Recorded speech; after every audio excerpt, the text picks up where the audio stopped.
je suis super heureuse aujourd'hui d'avoir ce documentaire-là. Et il a fallu qu'on s'entoure aussi des bonnes personnes pour pouvoir arriver à bien gérer tout ça. Continuer tout ce qu'on a envie de faire avec notre petite équipe et pour rester authentique. Mon rêve, c'est de refaire le Vendée Globe en 2028.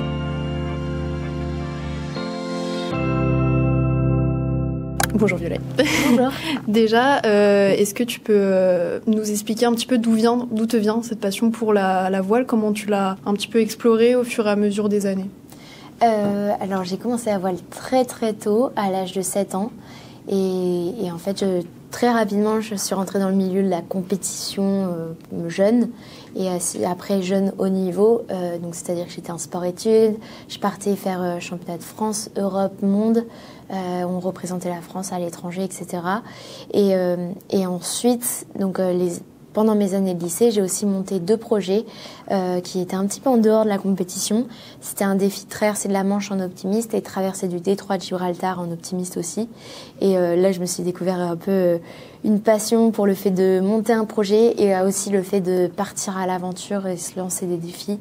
Et du coup, j'ai décidé, après le lycée, de me tourner vers la course au large. Et j'ai commencé par une traversée de l'Atlantique et après, ça s'est jamais arrêté. Et qu'est-ce que ça te fait aujourd'hui qu'on fasse un documentaire sur toi? Comment tu prends le fait que tu te vois comme ça sur un grand écran? Bah, ça fait très bizarre de se voir sur un grand écran et ce documentaire, je suis super heureuse aujourd'hui d'avoir ce documentaire-là sur le projet parce qu'en fait, on a filmé 2 ans avant la préparation et donc il y a plein de moments que j'avais oubliés. Il y a des moments aussi clés comme par exemple le départ, les au revoir sur le ponton où là, c'est des souvenirs qui resteront gravés et quand j'ai revu le film, j'ai revécu tous ces moments-là. Donc c'est juste, ça ancre des souvenirs, c'est génial. Bonjour Violette d'Orange, vous serez à bord de votre monocoque Devenir, la plus jeune navigatrice de l'histoire. Et moi, je me suis demandé en regardant le documentaire hier, comment s'est passé le tournage, comment ça s'est passé au niveau des plans, par exemple, je pense sur le bateau. Est-ce que ça a été compliqué pour toi? Est-ce que le réalisateur te demandait de faire des plans précis ou c'était totalement naturel? Alors, ils ont filmé beaucoup de scènes à terre. Donc là, ils m'ont suivi vraiment sur 2 ans. Donc on s'organisait. Bon, bah là, il va y avoir rendez-vous partenaire. Ça peut être intéressant pour vous de filmer. Là, il va y avoir entraînement, etc. Et ensuite, pour les images embarquées, il y a une partie des images, c'est moi qui les ai prises pour mes réseaux sociaux, tout ça, et ils les ont utilisées. Et puis, il y a aussi certaines images qui ont été tournées pour avoir des images de mer précises. Et donc là, c'est une journée qui est organisée. Je regardais quelques interviews de toi que tu as fait par le passé. Dans une interview, tu expliquais à un moment que tu essayais toujours de montrer l'envers du décor avant les courses, comment ça se passe, etc. Pourquoi, pour toi, c'est important de montrer un peu ces coulisses, peut-être par rapport à deux skippers? Je trouve que c'est passionnant, en fait, l'envers du décor des courses. C'est-à-dire que mon métier, c'est pas que la navigation, c'est pas que l'entraînement en mer, c'est déjà se former sur plein de domaines différents, la mécanique, la météo, on voit dans le film un passage avec les formations médicales. Enfin, il y a plein de choses à apprendre. Et ensuite, il y a aussi tout ce qui est gestion de projet, on va dire, avec l'équipe. Donc, c'est aller chercher les financements, faire la communication. Enfin, et je trouve que c'est passionnant. Donc, c'est ce que j'aime partager pour montrer aussi que c'est pas juste partir en mer. Tu penses que les skippers devraient faire plus ça, montrer les coulisses, de manière générale? Non, je pense que chacun fait ce qu'il veut et partage ce qu'il veut. Et moi, ça me tient à cœur de montrer tout le chemin qu'il y a derrière pour arriver jusqu'au Vendée Globe. Je trouve que c'est intéressant. Et puis ça peut montrer aussi que derrière une victoire, il y a toute cette construction où il y a des échecs parfois. Et c'est pas du jour au lendemain. J'ai eu un gros sponsor qui est arrivé et on m'a dit « Allez, tiens, tu pars ». Enfin, il y a eu derrière une préparation. Et de manière générale, dans le documentaire, on montre beaucoup comment tu t'es préparé pour le Vendée Globe. Est-ce qu'il y a plein de petites étapes auxquelles on ne pense pas. Moi, je pensais à la préparation pour le mal de mer, au fait que tu dois t'injecter, etc. Est-ce que tu peux nous expliquer un peu toutes ces petites étapes auxquelles on ne pense pas?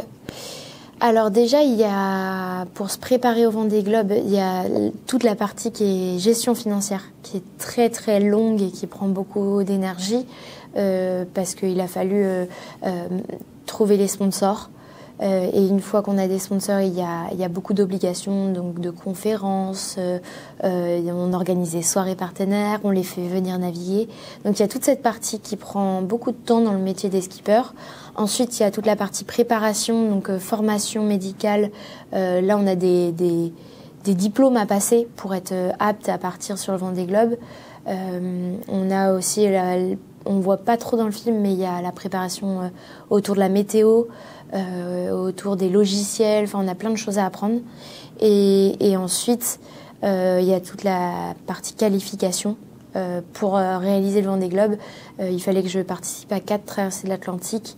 J'avais pas trop le droit à l'erreur parce que mon projet a commencé assez tardivement, donc il fallait vraiment que j'arrive au bout de chaque traversée et que je ne casse pas. Et voilà, donc ça c'était un prérequis pour derrière faire le Vendée Globe.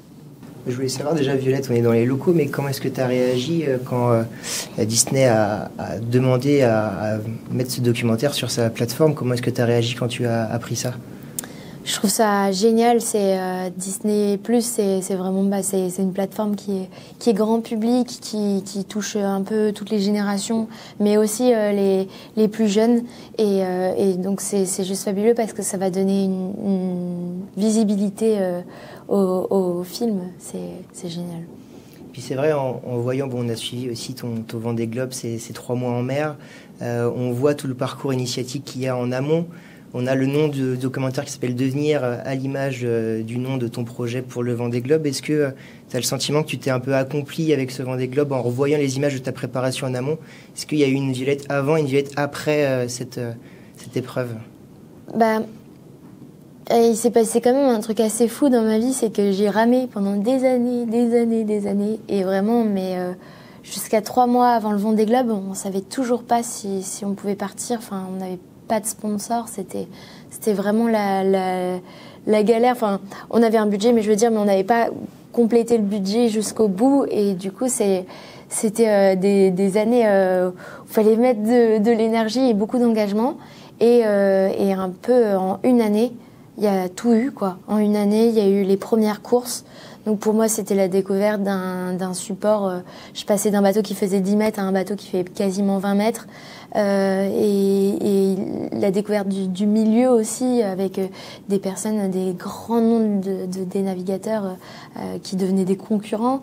Et puis après, il y a eu un engouement un engouement du public qui était juste... je sais pas comment dire, mais qui était dingue, quoi. On ne s'attendait pas à ça.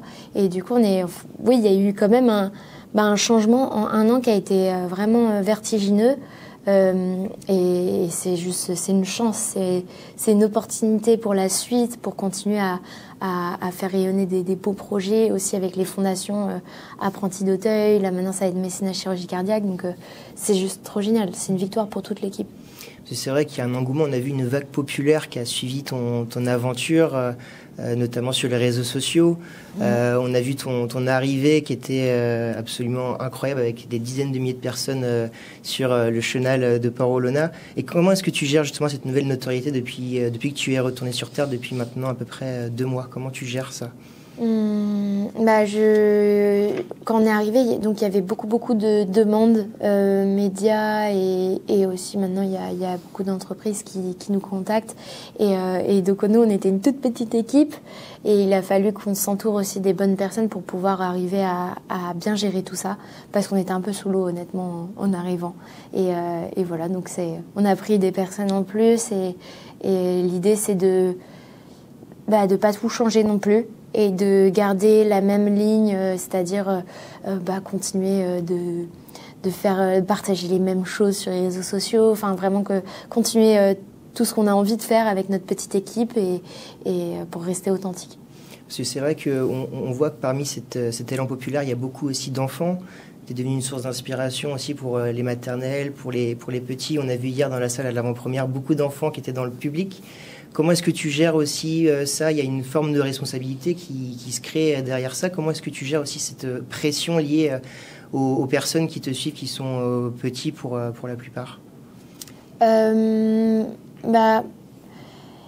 L'idée, c'est de continuer en fait à garder cette authenticité, montrer un projet qui est vrai, montrer aussi tout le parcours quoi derrière pour arriver aux compétitions et donner envie aux jeunes de se lancer des défis.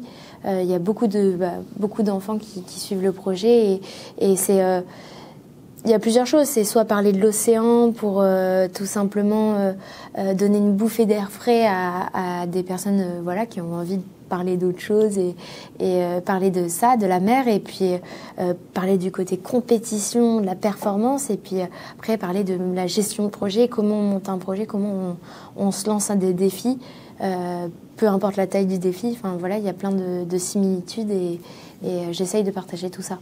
Justement, tu parles de ça, de ce côté sponsor, de ce côté équipe que tu as dû agrandir à ton arrivée pour gérer notamment les sollicitations. Avec cette nouvelle notoriété aussi, ça demande aussi à potentiellement plus de possibilités de partenariat, de sponsors, de moyens d'agrandir ton équipe, de te structurer. Ça t'offre plus de confort aussi à toi. Est-ce que ça peut te rendre plus compétitive pour la suite après ce Vendée Globe qui était une première, donc une manière de finir cette course? Est-ce que tout ça t'offre aussi peut-être plus de moyens derrière d'être encore plus compétitif, d'être encore plus de moyens pour faire tes projets? Comment tu vois ça justement? Oui, bien sûr, c'est une chance. Ce premier Vendée Globe, il y a eu une telle notoriété, beaucoup de sollicitations, et ça me permet aujourd'hui d'avoir moins de pression, de m'enlever un grand stress. Parce que par rapport à la partie financière, après il faut continuer de construire les choses, mais ça va me permettre de peut-être partir sur des bateaux un peu plus performants, et là notamment cette année en 2025 je vais naviguer avec Samantha Davis sur son bateau à foil, donc ça va être vraiment tout nouveau et ça c'est génial, c'est une chance de dingue. C'est un rêve, en sachant que c'est une de tes idoles en plus. C'est un deuxième rêve. J'ai eu le rêve de partir faire le Vendée Globe, j'ai eu le rêve de boucler ce Vendée Globe, et aujourd'hui j'ai le rêve qui se réalise de naviguer avec une personne que j'admire et sur un bateau de rêve. Justement, c'est le même bateau d'ailleurs que sur le Vendée Globe que tu vas garder. Tu as déjà commencé à annoncer le projet Devenir 2. Où en est ce projet, donc potentiellement sur le Vendée Globe 2028? Comment il se structure actuellement? Comment tu te projettes pour l'instant sur ce projet à venir, sur ton développement pour continuer à faire des courses en solitaire? Mon rêve, c'est de refaire le Vendée Globe en 2028. Après, pour l'instant, je ne sais pas encore exactement comment ça va se faire. Mais en tout cas, cette année, je vais naviguer en double sur le bateau de Samantha Davis. Et donc, je vais être co-skippeuse. Et pour les années suivantes, on verra. Mais l'idée, c'est que le projet Devenir continue. Même si j'intègre une équipe Initiative Cœur, je vais pouvoir aussi continuer de développer mes actions auprès des fondations pour aider les jeunes à se réaliser, à construire leur avenir. Et ça, c'est super. Donc, on est en pleine construction. On est en discussion aussi avec des partenariats pour vraiment monter, continuer de faire vivre ces actions auprès des fondations.